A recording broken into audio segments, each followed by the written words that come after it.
کیا حال ہے؟ ٹھیک ہوں. کہاں سے ہو؟ کہنے لگے گینی کناکری افریقہ کا ملک. تو میں نے کہا یہاں پڑھتے ہو کراچی میں؟ کہا نہیں وہاں سے آیا ہوں. میں نے کہا اردو کہاں سیکھی؟ کہا آپ کے بیان سن اللہ کیسے اللہ کا شکر ادا کر. وعلیکم السلام. حمزہ بیٹا کیا حال ہے؟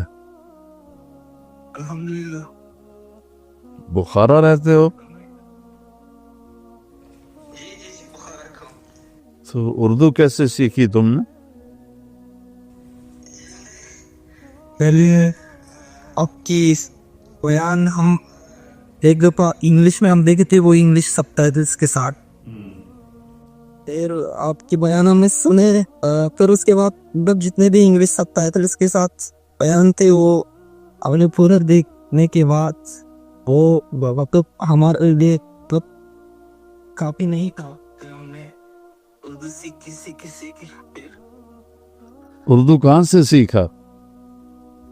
اردو یہاں ہم نے سیکھے ہیں, کچھ مطلب کتابیں ہم نے خریدے ہیں اور سیکھے ہیں. اچھا. اور اس کے بعد ہم نے مطلب کوشش کی ہے کہ مطلب اس کو ہم اور سے بڑھائے اور اس کو ہم پریکٹس کروائیں. پھر ہم مطلب میں انڈیا بھی گیا ہوں 2 سال, انڈیا میں بھی رہا ہوں ممبئی میں.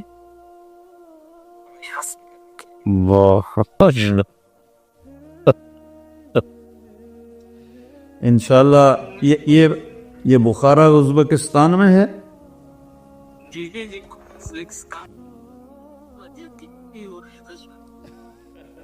میں نے خود ویڈیو کھول آیا, میں نے کہا میں بیٹے کو دیکھنا چاہتا ہوں جس نے اتنی محبت سے میرے بیانوں کے لیے اردو سیکھی. تو رہا ہے بیچارہ. ہمیشہ سلامت رکھ. آمین آمین آمین آمین. آپ کے پورے خاندان کو بھی.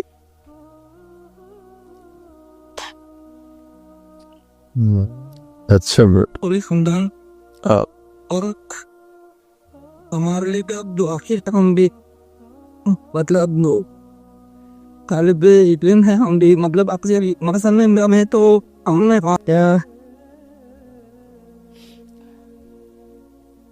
میں تو زیادہ اس میں کیا کہتے ہیں اس کو علم دنیاوی جو ہے اس پہ مطلب زیادہ میں سیکھا ہوں, کیونکہ یہ دنیا بھی چلانا ہے اس کی وجہ سے انشاءاللہ. ابھی میں نے جو مدرسے کا جو علم ہے اس کو بھی مطلب سیکھنا شروع کیا ہوں, 2 سال ہو گئے ماشاءاللہ. اور اب ہمارے لیے دعا کیجیے کہ اللہ علم کے دروازے ہمارے لیے کھول دے اور آسان ہو جائے اور پورے امت کے لیے ایک مفید انسان بن جائے. بیٹا تم نے تو میرا بھی ایمان تازہ کر دیا. کسی کے اب دعا کیجیے انشاءاللہ. میں پاکستان کا آنے والا ہوں, آپ سے ملنے والا ہوں. میں ہمیشہ میرا ایک خواہش تھا, میں ایک دفعہ پاکستان بھی گیا تھا,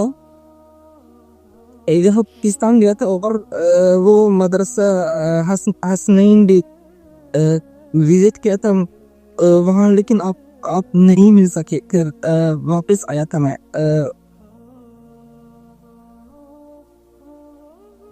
آپ سے دعا لینا تھا, آپ سے مل رہا تھا. مطلب انشاءاللہ میں اور آؤں گا اگر ہو سکے تو. ایک بار میں لیا تھا آپ کو, کیونکہ وہ علماء جو ہے وہ امانت ہے, وہ وارث نبی رسول.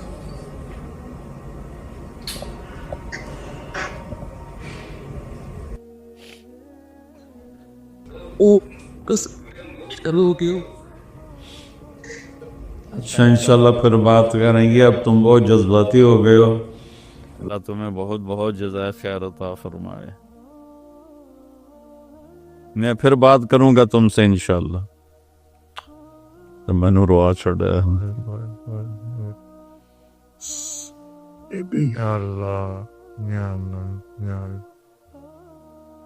مالی سے ایک عالم آئے سال لگانے.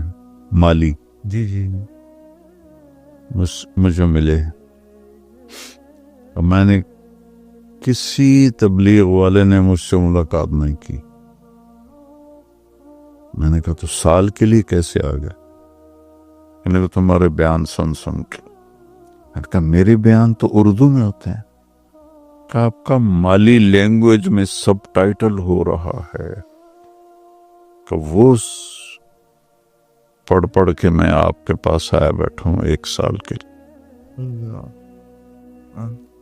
کتنے آپ جرمنی میں آپ ساتھ تھے جی تو ہیمبرگ میں ایک پولش ملا تھا.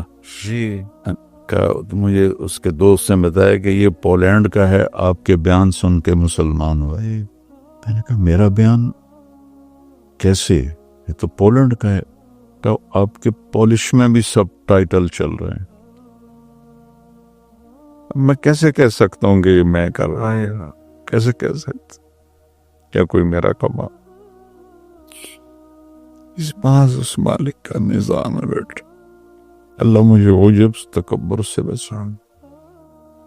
یہ ہے کہ اگر آپ اسلام کو پیش کریں گے تو دنیا کھچ کے آئے گی, کیونکہ اسلام اتنا خوبصورت دین ہے, حسن انسان کو کھینچتا ہے. اللہ سے بڑھ کر کوئی حسن و جمال والا نہیں, اس کے بعد میرے نبی سے بڑھ کر کوئی حسن و جمال والا نہیں, اور ان کی زندگی سے بڑھ کر کوئی حسین زندگی نہیں.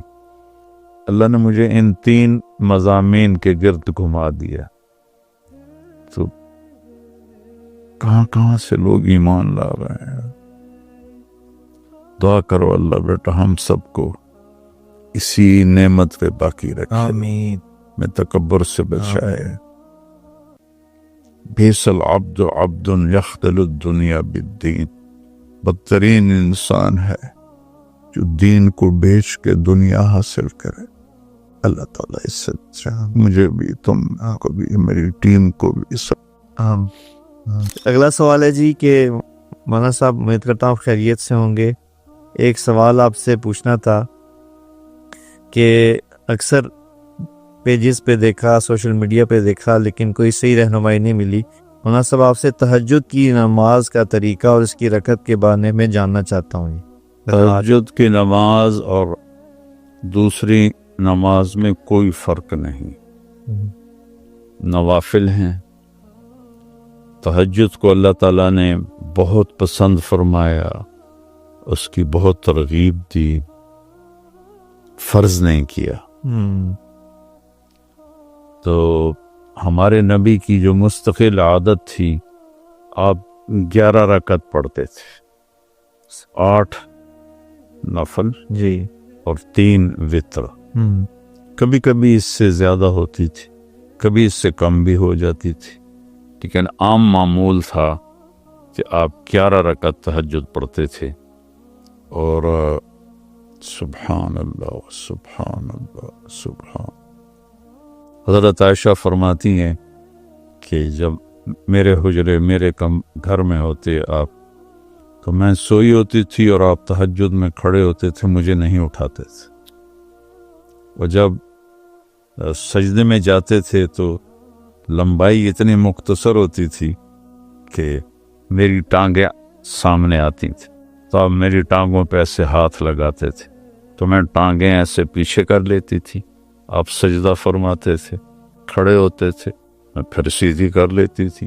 تو آپ لمبی رکعت پڑھتے تھے. پھر جب آپ سجدے میں جاتے تھے پھر مجھے ایسے ایسے کرتے تھے, پھر میں اپنی ٹانگیں پیچھے کر لیتی تھی اور آپ سجدہ ادا فرماتے تھے. پھر آپ تحیات میں بیٹھتے تھے, پھر کھڑے ہو جاتے تھے. اور جب آپ نماز سے فارغ ہو جاتے تھے تہجد سے, تو پھر میں خود ہی اٹھ جاتی تھی, پھر مجھ سے پیار محبت کی باتیں فرماتے تھے.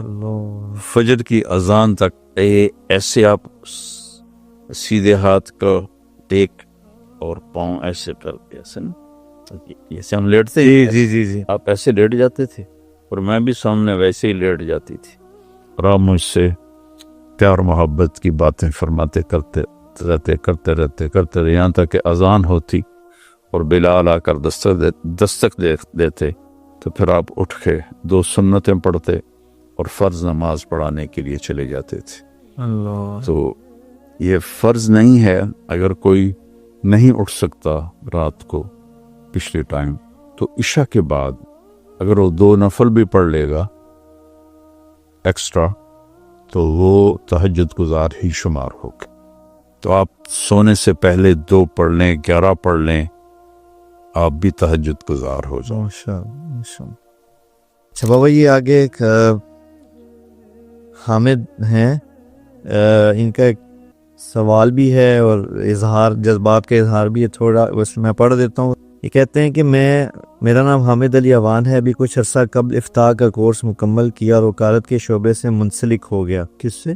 وکالت کے شعبے سے. اچھا وکالت کے شعبے سے منسلک ہوں. آپ کے بیانات سنا کرتا تھا اور ایک بار آپ سے متنفر بھی ہوا کہ آپ شیعہ سے ملاقات کرتے ہیں جبکہ وہ صحابہ کرام رضوان اللہ اجمعین کی شان میں گستاخی کرتے ہیں. لیکن اسی دوران آپ کی کارگزاری کی ویڈیو دیکھی جس میں آپ رائمنڈ میں داخلے کے وقت اپنی ایمانی کیفیت کو بیان فرماتے اور ساتھ غالباً ایک صحابی کے قول کو بھی ذکر فرماتے ہیں.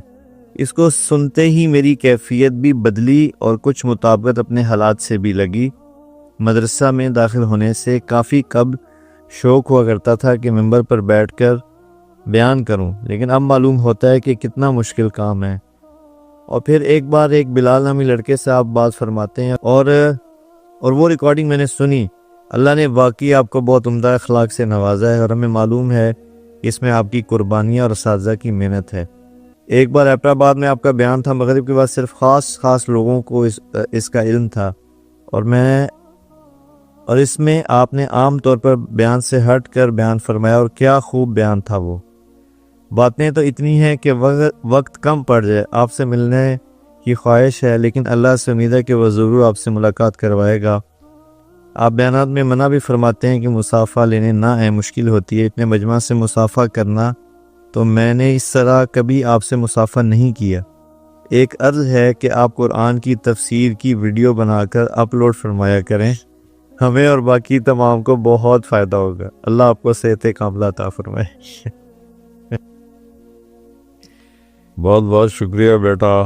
آپ کے جذبات سے کو سن کر مجھے بھی بہت حوصلہ ہوا اور اللہ مجھے ہمیشہ توفیق دیتا رہے. آمین. ہمیں کسی سے نفرت کا حکم نہیں ہے. فیصلے میرے اللہ نے کرنے ہیں. میرے نبی نے سب کو قریب کیا بے شک. حتیٰ کہ منافقین کو بھی اپنے سے جدا نہیں فرمایا. تو ہم کسی کو اس کے کسی خطا گناہ غلطی کمی کوتاہی کی وجہ سے نفرت کریں اس کی کوئی گنجائش نہیں ہے اسلام میں. اور بہت دوست مجھ سے کہتے ہیں قرآن کی تفسیر کے بارے میں لیکن میں سمجھتا ہوں کہ میری اتنی ہمت نہیں ہے. جو کچھ اللہ تعالیٰ مجھے سمجھاتا ہے میں بیانوں میں کہہ دیتا ہوں. اشکوں سے جو پایا ہے وہ بیانوں میں سنایا ہے. پھر بھی سنا ہے کہ زمانے کو گلا ہے. جو ساز سے نکلی ہے وہ دھن سب نے سنی ہے. جو تار پہ بیتی ہے وہ کس دل کو پتا ہے. تو آپ دعا کریں کہ اللہ مجھے اس کی ہمت دے. آمین.